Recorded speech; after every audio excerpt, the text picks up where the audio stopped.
अभी तो ऐसा लग रहा था कि गर्मी की छुट्टियां शुरू ही हुई थी। घर में बच्चों की हंसी खुशी, देर तक सोना, पार्कों में मस्ती, नाना नानी के घर की धमाल। और अब कैलेंडर कह रहा है कि स्कूल खुलने में बस उंगलियों पर गिनने जितने दिन बचे हैं। और इसी के साथ शुरू होता है असली झमेला। कियान जैसी हालत शायद आपके बच्चे की भी है, जो अब अपने अधूरे छुट्टी के काम को देखकर परेशान है। और समायरा की मम्मी की तरह आप भी इस बात को लेकर घबराई हुई होंगी कि जो बच्चा रात के 11 बजे तक जागता है, वो सुबह 6 बजे कैसे उठेगा। अगर यही हाल आपके घर में भी है तो यकीन मानिए आप अकेले नहीं हैं। ये हर उस घर की कहानी है जहां स्कूल जाने वाले बच्चे हैं, लेकिन घबराने की जरूरत नहीं है। ये वीडियो सिर्फ परेशानी की बात नहीं करता, बल्कि उसका एक आसान और सीधा तरीका भी बताता है। आज हम जानेंगे कि छुट्टियों के बाद बच्चों को बिना डांट और बिना तनाव के प्यार और समझदारी से स्कूल के लिए कैसे तैयार किया जाए। हम बात करेंगे कि दिनचर्या कैसे सेट करें, छुट्टी का काम कैसे पूरा करवाएं, और सबसे जरूरी, बच्चों के मन में जो चिंता या डर है उसे कैसे समझें। तो चलिए, इस बैक टू स्कूल मिशन को एक मुश्किल काम नहीं, बल्कि अपने बच्चे के करीब जाने और उसे बेहतर समझने का एक सुनहरा मौका बनाते हैं। भाग 1, बिगड़ी दिनचर्या को सुधारने का 10 दिन का प्लान। सबसे बड़ी परेशानी है सोने और जागने का समय। जो आदतें 1 से 2 महीने में बिगड़ी हैं, वो एक दिन में नहीं सुधरेंगी। इसे धीरे धीरे प्यार से ठीक करना होगा। इसी को हम कह सकते हैं उल्टा गियर प्लान। अचानक से कुछ नहीं बदलेगा। ये मत सोचिए कि आज रात बच्चे को 9 बजे सुला देंगे तो वह आराम से सो जाएगा। हमें इस बदलाव की शुरुआत स्कूल खुलने से 10-12 दिन पहले ही करनी होगी। स्टेप 1, सोने जागने का समय दोबारा तय करें। क्यों जरूरी है? हमारे शरीर के अंदर एक प्राकृतिक घड़ी होती है जिसे सर्केडियन रिदम कहते हैं। छुट्टियों में ये घड़ी पूरी तरह गड़बड़ा जाती है। इसे दोबारा सेट करने में समय लगता है। कैसे करें? अगर आपका बच्चा रात 11:30 पर सोता है तो सीधे 9 बजे की कोशिश ना करें। हर दिन उसे 15 से 20 मिनट पहले सुलाएं। उदाहरण, अगर स्कूल के लिए सुबह 6 बजे उठना है और अभी बच्चा 9 बजे उठ रहा है, तो कल उसे 7:15 पर उठाएं, फिर 8 बजे, और ऐसे ही हर दिन समय पीछे करते जाएं। सोने का समय भी उसी तरह धीरे धीरे पहले करें। 10 दिनों में आप आसानी से 2 से 3 घंटे का फर्क ला सकते हैं। माहौल बनाएं। सोने से 1 घंटा पहले घर में शांत माहौल बनाएं। तेज लाइटें बंद करें, टीवी बंद करें। इससे शरीर को संकेत मिलेगा कि अब सोने का समय हो गया है। स्टेप 2, खाने का समय तय करें। छुट्टियों में खाने पीने का कोई नियम नहीं होता। अब वक्त है स्कूल के समय के मुताबिक खाने की आदत डालने का। सुबह नाश्ता, दोपहर का खाना और रात का खाना सब कुछ तय समय पर कराएं। इससे शरीर की आंतरिक घड़ी को दोबारा समय पर चलने में मदद मिलेगी। स्टेप 3, पढ़ाई का अभ्यास फिर से शुरू करें। छुट्टियों में पढ़ाई से नाता लगभग टूट जाता है। ऐसे में एकदम से 6 घंटे स्कूल और फिर 2-3 घंटे पढ़ाई करवाना बहुत मुश्किल होगा।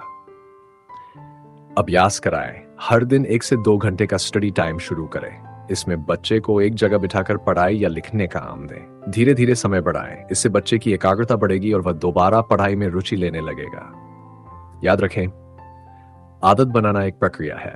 सब्र और प्यार सबसे बड़ा उपाय है। भाग 2, ऑपरेशन हॉलिडे होमवर्क। तनाव को टास्क में बदले। दूसरी सबसे बड़ी चिंता है छुट्टी का काम। अक्सर छुट्टियों की शुरुआत में तो ये बड़े उत्साह से शुरू होता है, पर धीरे धीरे इसकी रफ्तार धीमी पड़ जाती है और कब थम जाती है पता ही नहीं चलता। अब जो काम बचा रह गया है वह बच्चे और माता पिता दोनों के लिए तनाव का कारण बन जाता है। अगर बच्चा अधूरे काम के साथ स्कूल जाएगा तो उसका आत्मविश्वास पहले ही दिन डगमगा सकता है। हर क्लास में टीचर से डांट सुननी पड़ेगी, ये बात अलग। तो चलिए इस तनाव को एक ऐसा काम बना देते हैं जिसे आसान तरीकों से पूरा किया जा सके। स्टेप 1, जांचें, आरोप न लगाएं। सबसे पहले बच्चे के साथ बैठें। उसे डांटना या यह कहना कि तुमने पूरे महीने कुछ नहीं किया, इससे बेहतर है कि शांत मन से कहें, चलो देखें कि कितना काम बाकी है और हम इसे साथ में कैसे पूरा कर सकते हैं। आपका यह सहयोगी अंदाज बच्चे का आधा तनाव वहीं खत्म कर देगा। स्टेप 2, एक मास्टर लिस्ट बनाएं। एक डायरी या चार्ट पर हर विषय के बचे हुए काम को बिंदुवार लिखें। कौन सा प्रोजेक्ट अधूरा है, किस विषय में कितना लिखना है, क्या याद करना है, सब कुछ साफ साफ सामने आ जाना चाहिए। जब हमें पता होता है कि करना क्या है तो करना आसान लगता है। स्टेप 3, बड़े काम को छोटे हिस्सों में बांटें। अगर कोई बड़ा विज़न प्रोजेक्ट बचा है तो उसे छोटे छोटे टुकड़ों में बांट दें। जैसे आज जरूरी सामान रखना, कल प्रोजेक्ट का आधार तैयार करना ना, परसों जानकारी लिखना और चिपकाना। जब काम छोटे हिस्सों में बढ़ता है तो वह आसान और पूरा करने योग्य लगता है। समय का प्लान बनाएं। अब जो दिन बचे हैं उनके लिए एक सच्चा और काम करने लायक टाइम टेबल बनाएं। हर दिन का एक छोटा सा लक्ष्य तय करें और बच्चे को उसमें शामिल करें। जब बच्चा खुद अपना टारगेट बनाएगा तो उसे पूरा करने की चाह भी खुद ही आएगी। स्टेप 5, मदद करें, काम करके न दें। अगर बच्चे को किसी बात में मदद चाहिए तो जरूर करें। उसके साथ बैठें, उसे समझाएं, जानकारी खोजने में साथ दें, लेकिन उसका काम खुद न करें। इससे उसके अंदर जिम्मेदारी की भावना पैदा होगी। भाग 3, क्या आपका बच्चा स्कूल के लिए मानसिक रूप से तैयार है? रूटीन और पढ़ाई तो समझ में आ गई, लेकिन सबसे बड़ा सवाल यह है, क्या आपका बच्चा स्कूल लौटने के लिए तैयार है? उसके मन में क्या चल रहा है? क्योंकि छुट्टियों के बाद स्कूल जाना केवल दिनचर्या में लौटना नहीं है, ये बच्चों के लिए एक बड़ा मानसिक बदलाव भी होता है। अब वक्त है अपने बच्चे से दिल से बात करने का। एक दोस्त की तरह उसकी सोच को समझें। सही वक्त चुनें। जब ना आप थके हों और न बच्चा चिड़चिड़ा हो, रात को सोने से पहले या शाम को टहलते समय बात शुरू करें। सही सवाल पूछें। स्कूल की नई क्लास में सबसे ज्यादा किस बात का इंतजार है? कोई बात है जो तुम्हें थोड़ा घबराती है? किस दोस्त से मिलने की सबसे ज्यादा खुशी है? इन सवालों से बच्चा धीरे धीरे अपने मन की बात बताना शुरू करेगा। बुलिंग के खतरे को पहचानें। कभी कभी स्कूल न जाने की जिद के पीछे किसी बच्चे द्वारा परेशान किया जाना हो सकता है। बच्चे खुलकर नहीं बताते, आपको समझदारी से संकेत पहचानने होंगे। क्या बच्चा स्कूल का नाम सुनते ही चुप हो जाता है? क्या उसके दोस्त अचानक बदल गए हैं? क्या वह अकेले रहना पसंद करने लगा है? बच्चे को भरोसा दिलाए कि वह बिना डरे आपसे कुछ भी कह सकता है।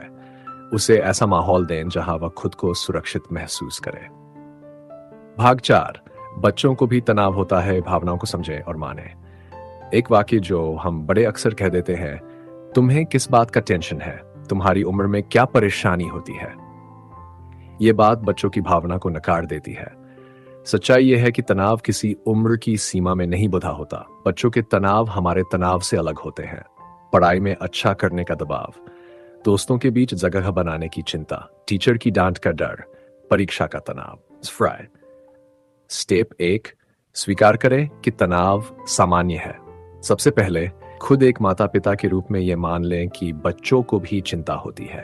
फिर अपने बच्चे से कहें, बेटा मुझे मालूम है कि स्कूल शुरू होने से पहले थोड़ा डर लगता है। जब मैं छोटा था मुझे भी ऐसा ही लगता था।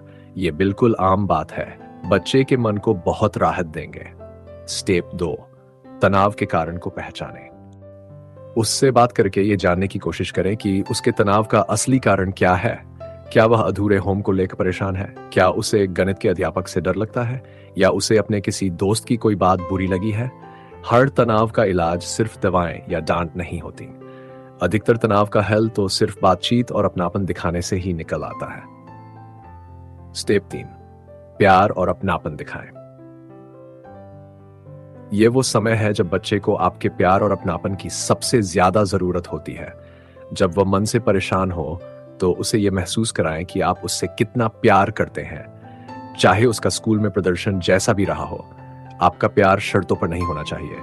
यह ना कहें कि अगर तू अच्छे नंबर लाएगा तभी मैं खुश रहूंगा, बल्कि यह कहें तू मेरे लिए हमेशा सबसे प्यारा है, चाहे नंबर जैसे भी आए। छोड़ो कल की बातें, एक नई और अच्छी शुरुआत करें। अक्सर बच्चों के पिछली कक्षा के अनुभव अच्छे नहीं रहते। हो सकता है उसके नंबर कम आए हों, किसी विषय में वह पीछे रहा हो, या उसे किसी ने कुछ बुरा कह दिया हो। पुरानी बातों को न दोहराएं। अब जब नया सत्र शुरू हो रहा है तो बीती नकारात्मक बातों को बार बार याद करने से कुछ नहीं होगा। उसे बार बार पिछली कक्षा के कम नंबर या खराब काम के लिए ना टोके। परिवार के सामने भी उसके पिछली की कमियों की चर्चा करने से बचें। ऐसा करने से उसका आत्मविश्वास कमजोर होता है। ये कहने के बजाय कि देखना इस साल फिर से गणित में फेल मत हो जाना, ये कहें चलो ये एक नई शुरुआत है, इस बार हम गणित को एक आसान और मजेदार तरीके से पढ़ेंगे। मैं तुम्हारे साथ हूं। अब पर ध्यान दें, बच्चे को नए सत्र, नई किताबों, नए साथियों और नए अनुभवों की ओर देखने को कहें। उसे ये भरोसा दिलाएं कि यह एक नई शुरुआत है, एक कोरा पन्ना है जिसे वह अपने मेहनत और हिम्मत से भर सकता है। आप चाहें तो नए अध्यापकों से मिलकर भी एक अच्छा और मदद करने वाला माहौल बना सकते हैं। इन मानसिक और भावनात्मक तैयारियों के साथ साथ कुछ जरूरी तैयारियां भी करें। यूनिफॉर्म और जूते देख लें कि यूनिफॉर्म और जूते सही नाप के हैं या नहीं। उन्हें धोकर और प्रेस करके तैयार रखें। स्कूल बैग और स्टेशनरी। स्कूल बैग को साफ करें। बच्चे के साथ बैठकर जरूरी सामान की सूची बनाएं और मिलकर खरीदें। इस काम में उसे शामिल करने से वह और उत्साहित होता है। नई किताबों और कॉपियों पर कवर चढ़ाएं। उन पर नाम की पर्ची लगाएं। यह काम बच्चे से ही करवाएं ताकि उसे अपनी चीजों से जुड़ाव हो। एक सरप्राइज प्लान करें। स्कूल शुरू होने से एक दिन पहले बच्चे के साथ उसकी पसंद की कोई गतिविधि करें। उसे सिनेमा दिखाने ले जाएं या उसका मनपसंद खाना बनाएं। इससे उसका मूड अच्छा होगा और वह नई ऊर्जा के साथ स्कूल शुरू करेगा। तो देखा आपने, छुट्टियों के बाद की यह तैयारी उतनी मुश्किल नहीं है जितनी लगती है। बस जरूरत है थोड़ी सी सोच, थोड़ा सा धैर्य और ढेर सारा अपनापन दिखाने की। याद रखिए, हमारा लक्ष्य सिर्फ बच्चे को स्कूल भेजना नहीं है। हमारा मकसद है एक ऐसा बच्चा स्कूल भेजना जो आत्मविश्वास से भरा हो, जो सीखने को लेकर उत्सुक हो और जिसे यह भरोसा हो कि उसके माता पिता हमेशा उसके साथ हैं, एक मजबूत सहारा बनकर। ये बैक टू स्कूल का समय आपके और आपके बच्चे के रिश्ते को और भी मजबूत बना सकता है, तो इस मौके का पूरा फायदा उठाइए। आपको ये वीडियो कैसा लगा? और आप अपने बच्चों को स्कूल के लिए तैयार करने के लिए ये क्या खास करते हैं, हमें नीचे कमेंट में जरूर बताएं। आपके अनुभव औरों के काम आ सकते हैं। अगर आपको ये जानकारी काम की लगी हो तो वीडियो को लाइक करें और दूसरे माता पिता के साथ शेयर करें।